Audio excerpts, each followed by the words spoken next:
دې چې موږ یو مهمې پروژې په باره کې بحث کوو او دا د ننګرهار ولایت لپاره شروع کېږي. د جلال الطماف جمهور رئیس صاحب توجه ننګرهار ته نهایت زیاته ده په دې خاطر باندې چې ننګرهار یو زراعتي سیمه ده. دلته ظرفیت د تولیداتو او د هغې د ساتلو لپاره نهایت زیات دی. علاوه د هغې نه چې تجارتي سیمه هم ده او ستراتیژیک اهمیت هم لري. نو نن موږ د 126 میلیونو افغانیو په حدود کې 450 لویې او وړې پروژې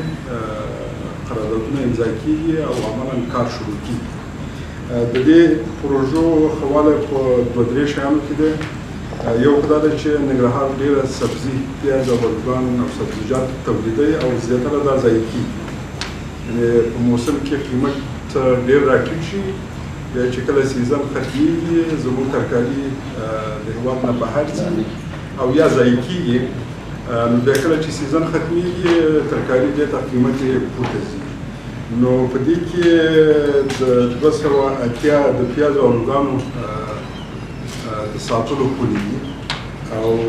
دې کې تقریبا 180 د سبزیجاتو د وچولو ماشینونه دي. د دې ښه والی دا دی چې دا په زیرو انرژي، یعنې معنا دا ده چې دې دپاره برق ضرورت نشته دی. د پیازو او الوګانو خونې کوم سیستم چې کوم یو دی هغه په طبیعي شکل باندې د ساتل کېږي او د سبزیجاتو وچولو لپاره سولر نه کار اخیستل کېږي، یعنې لمریزې برېښنا نه.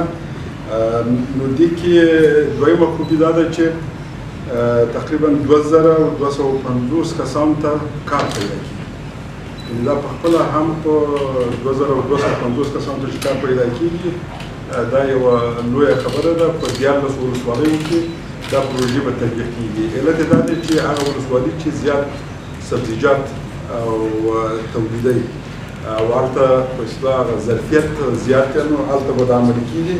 او په غیر مستقیم توګه تقریبا 14,000 کسانو ته کار په دې کې پیدا کېږي. نو دا یو ښه پروګرام دی.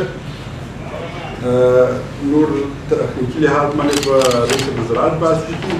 خو دا پروژه به په 4 میاشتو کې تکمیلېږي او انشاءالله چې په دې کې به د ننګرهار دهقانانو لپاره، زمیندارو لپاره او هم ولس ته یعنې ګټه ډېره زیاته رسېږي او بالاخره ولس به خپل تولیدات ساتي، دې ته به خپل تولیدات مناسب قیمت باندې په خپل وخت کې خرڅوي. نو دهقان باید زموږ غریبه طبقه ده یا زمیندار ټول کال حاصلات ته ناست وي، دوی باید تقویه شي سوی. نو زه د ریاست زراعت نه مننه کوم، د شوراګانو د مشرانو نه او د جلال الطماف جمهور رئیس نه مننه کوم چې په دغسې حساس وخت کې دغسې یو مهمه پروژه چې تقریبا 200 کسانو ته کار پکې پیدا شي او د ننګرهار ډېره سبزي ذخیره شي، وساتل شي او هغه نه استفاده وشي، ضایع نه شي. نو دا یو لویه زموږ متاسفانه چې همیشه موږ په ماضي کې ډېر فکر کوو. کېدای شي ماضي کې مشکلات به موجود وي، بعضې تجربې به ناکامېږي، بعضې به کامیابېږي. زراعت همیشه نوې تجربې کوي، حتی په نورو ټکنالوژۍ په پراختیا کې نوې تجربې کېږي او بالاخره ته یو صحیح تولید صنایعو ته لاس راوړي یا په زراعت کې نوي میتودونه نه کار اخلي.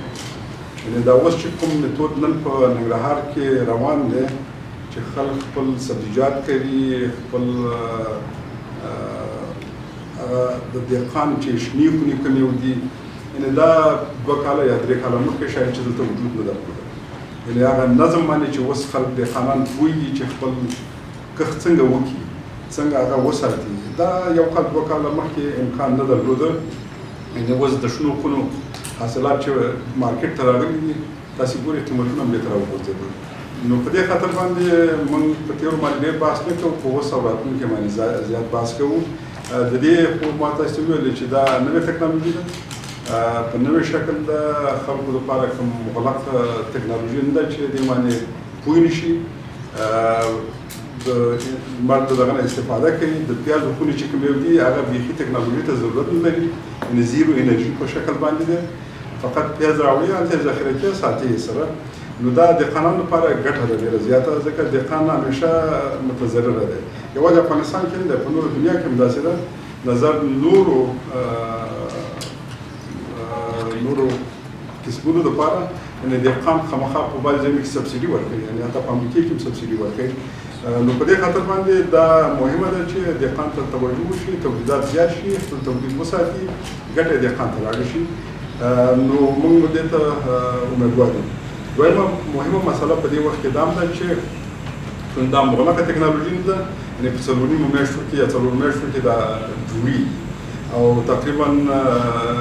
2250 کسانو ته مستقیما کار پیدا کېږي او د 16000 کسانو لپاره غیر مستقیم په دې کې کار پیدا کېږي دا په خپله یو لوی لاسته راوړنه ده او نګاه ولسي ته دې ګوري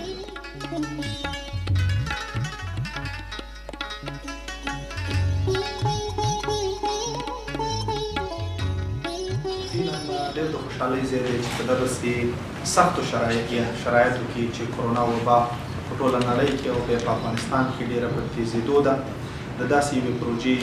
افتتاح کوو او قراردادونه لاسلیک کوو دا ډېر د ویاړ ځای دی والي صاحب تاسو ته په هغه اساسي ټکو باندې بریف درکړه چې د دې پروژې هغه اساسي اهداف څه دي زه به لږ هغه تخنیکي اړخ ته لاړ شم چې یو خو زمونږ هغه سټیپل فوډ چې ورته وایي یا هغه عاجل خوراک چې ورته وایي د غنمو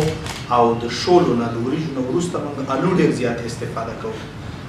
څنګه چې والي صاحب ورته اشاره وکړه دا الو په داسې وخت کې را رسېږي چې دلته په مارکیټ کې ډېر زیات وي او بیا چې کله آف سیزن شي مارکیټ تیر شي نو هغه زموږ خپل الو بیرته د نورو ادرسونو نه په موږ ډېر قیمته خرڅېږي دا به دلته سټور شي هغه د یخو منطقو الو او موږ ته به بیا په هغه وخت کې چې الو نه ډېر په ارزانه باندې دغه شي نو دهقان ته به مستقیما ګټه لاړه شي دهقان به په خپل کور کې ذخیره کړلی شي هغه د مارکیټ هغه میانجیګري او منځګړتوب چې اړتیا او یا نور تجارانو به پکې مداخله کوله د دې نه به ووځي اتیا فیصده ګټه چې دا به بزګر ته لاړ شي تاسې پوهېږئ چې ننګرهار یو د هغو ولایتونو نه دی چې په کرنه کې خاص د اهمیت حامل دی ځکه چې د یو خوا نه که وګورو دلته هغه کانټیننټل اقلیم چې ورته وایي هغه دی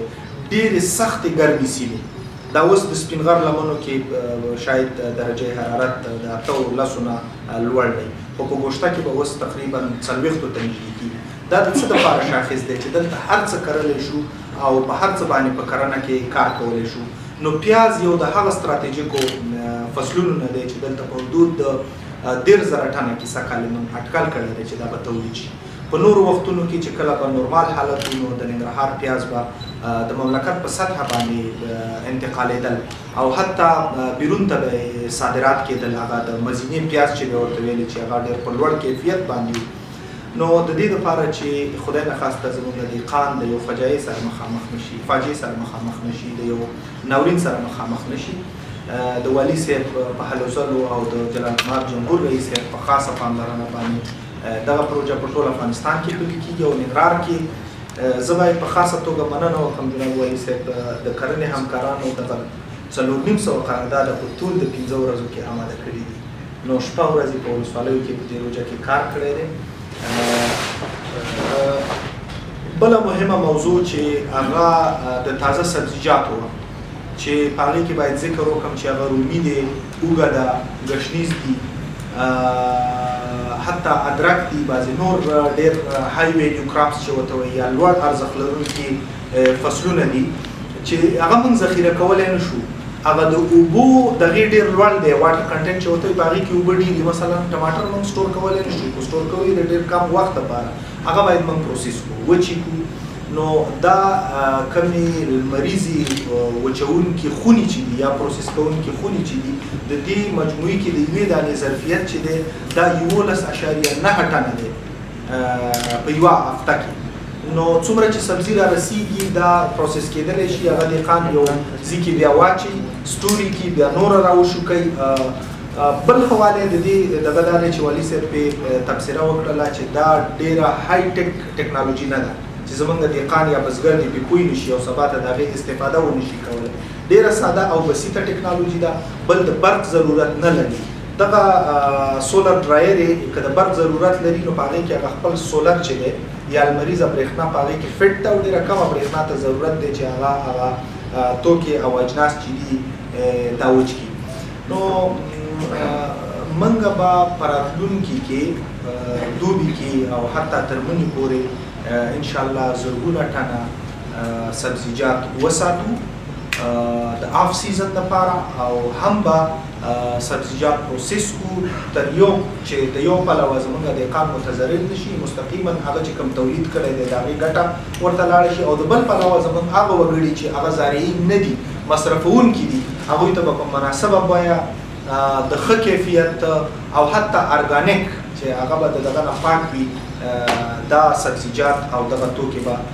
دوی ته میسر شي. ونډه په دې کې شته دی، لکه د کرنې د وزارت پالیسي چې ده په مجموع کې د افغانستان د حکومت پالیسي چې ده دهقان په دې کې 10% ونډه لري. البته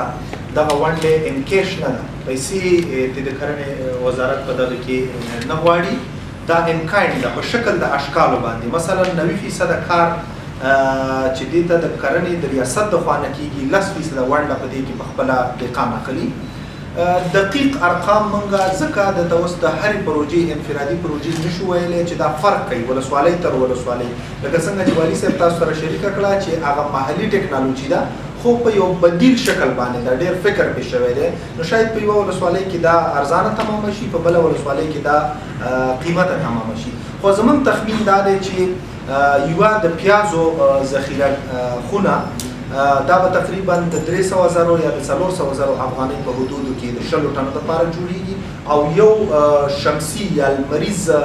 وچونکي یا پروسس کوونکي دستګاه د 120,000 افغانۍ په حدود. په قراردادونو باندې تاسو پوهیږئ چې ډېر چټک کار وشو. په تېره هفته کې موږ ته ګرین سیګنل راغی د رئیس جمهور د خوا نه چې تاسو په دې باندې مخې ته لاړ شئ. 14 میلیارده بودیجه ورکړل ټول افغانستان لپاره. تاسو پوهیږئ چې په یوه هفته په ټول د یوه هفته کې موږ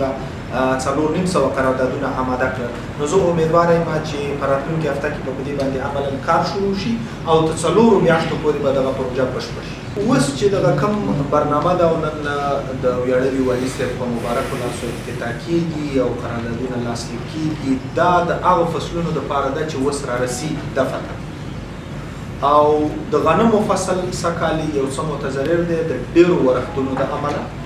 چې زمونږ د حفاظي نباتاتو مدیریت هغې ته په وخت باندې رسیدګي کړې ده. خو دا یو داسې موضوع ده چې دغه مرض دومره جدي نه دی که موږ په دې باندې کیمیاوي درمل استفاده کړو نو هغه به لا شدت ته لاړ شي او کیفیت به دومره خراب کړي د توکو چې هغه به بیا مارکیټیبل نه وي. نو موږ په خپل وخت باندې د ترویج کارمندانو د دهقانانو سره ډېر د نږدې نه کار کړی دی. زراعت کې بعضې شیان داسې دي چې دا همیش دپاره د کنټرول نه بهر وي، هغه د طبیعت پورې تعلق ساتي، د اقلیم پورې تعلق ساتي. نو تر کومه حده پورې چې هغه انساني مدیریت پکې داخل وي هغه هلې ځلې د کرنې ادارې کړي دي او موږ دهقانانو او خپلو بزګرانو ته ډاډ او اطمینان ورکوو چې د دوی سره به اوږه په اوږه باندې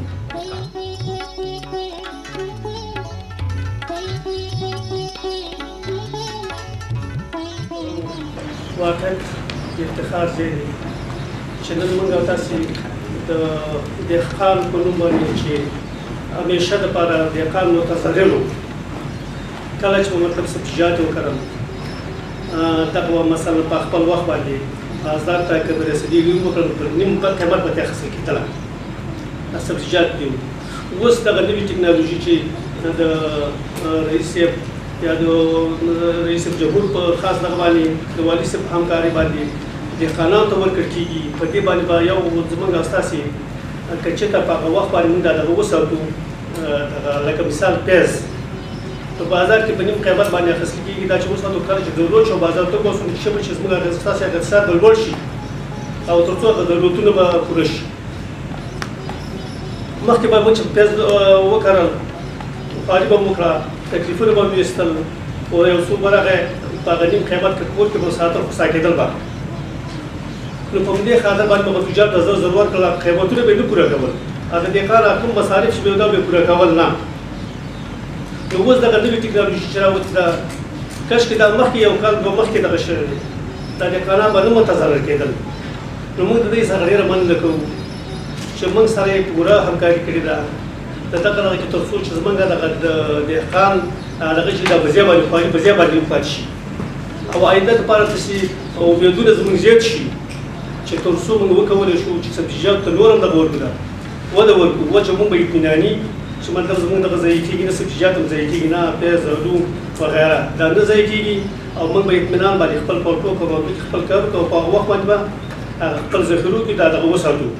مواد وساتو.